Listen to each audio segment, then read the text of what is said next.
বলতেছেন ওয়ায়ুরবিস সাদাকা, সদকা মানুষের জীবনে বরকত দান করে।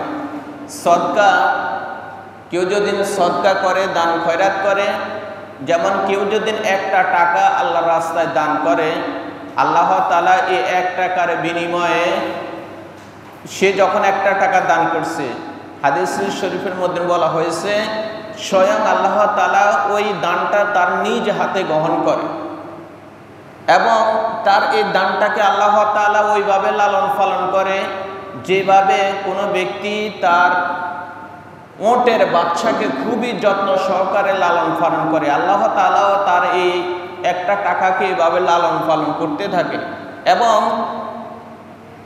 এইটাকে লালন পালন করতে করতে এত বেশি পরিমাণ এটার সওয়াব বৃদ্ধি করে দেয়, একটা উহুদ পাহাড়ের পরিমাণ এই সওয়াবটা আল্লাহ তাআলা পরিণত করে দেয়। সুবহানাল্লাহ।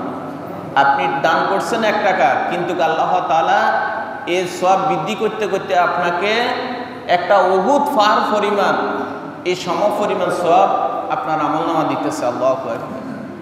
এই জন্য যারা সদকা করবে, যারা দান করবে, তাদের এই দানের দ্বারা আল্লাহ তাআলা তাদের জীবনের মধ্যে বরকত দিয়ে দেন, বরকতে ভরপুর হয়ে যায়। তাদের কোনো রকমের অভাব অনটনের মধ্যে পড়ে না, কোনো সমস্যা পড়ে না। আল্লাহ তাআলা তাদের জীবনের মধ্যে বরকত এইভাবে দান করে। আল্লাহু লা ইউহিব্বু কুল্লা কাফারিন আথীম, যারা কাফের, যারা অকৃতজ্ঞ, এই অকৃতজ্ঞ পাপিষ্ঠদেরকে আল্লাহ তাআলা কখনো ভালোবাসেন না। যারা আল্লাহ তাআলার নিয়ামতের কৃতজ্ঞতা প্রকাশ করে না, আল্লাহ তাআলার নিয়ামতের শুকরগুজার করেন না, এই ধরনের ব্যক্তিদেরকে আল্লাহ তাআলা কখনো পছন্দ করেন না, এদেরকে কখনো ভালোবাসেন না।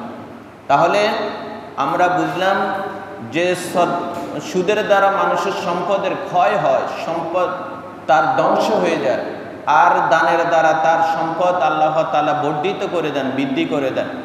এই দানের দ্বারা, এই সদকার দ্বারা তার জীবনের ধন সম্পদের মধ্যে প্রাচুর্যতা চলে আসে, কোনো ধরনের অভাব অনটন থাকে না। এরপর আল্লাহ তাআলা বলতেছেন ইন্নাল্লাযীনা আমানু, নিশ্চয় যারা ঈমান এনেছে, ওয়া আমিলুস সালিহাত, এবং আমল সালেহ করেছে, নেক কাজ করেছে, ওয়া আকিমুস সালাতা, এবং নামাজ প্রতিষ্ঠা করেছে, ওয়া আতুজ যাকাতা, এবং যাকাত প্রদান করেছে, লাহুম আজরুহুম ইনদা রাব্বিহিম, তাদের জন্য তাদের প্রতিপালকের নিকট রয়েছে প্রতিদান। কাদের জন্য? 1 নম্বরে যারা ঈমান আনবে, 2 নম্বর ঈমান আনার পরে আমলে সালেহ করবে, 3 নম্বর নামাজ প্রতিষ্ঠা করবে, 4 নম্বর যাকাত প্রদান করবে। এদের ব্যাপারে আল্লাহ তাআলা বলতেছেন আমি এদেরকে পুরস্কার দিয়াম, এদেরকে আমি প্রতিদান দিয়াম। তারা যে কষ্ট করেছে, এই কষ্ট কখনো বৃথা যাবে না। তাদের আমলের, তাদের কষ্টের পরিশ্রমের টাকা, আমি টাকা পরিশ্রম করে যে আমল করেছে, যে উপার্জন করেছে, এর প্রতিদান অবশ্যই আমি তাদেরকে দান করব, তাদেরকে দিব। তাহলে আল্লাহ তাআলা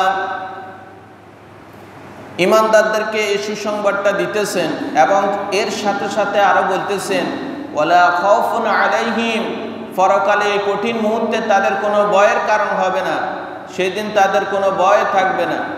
তারা, এবং সাথে বলতেছে ওয়ালা হুম ইয়াহসানুন, এবং তারা সেদিন কোনো রকমের দুঃখিত হবে না, চিন্তিত হবে না, পেরেশানি, তাদের কোনো টেনশন সেদিন থাকবে না।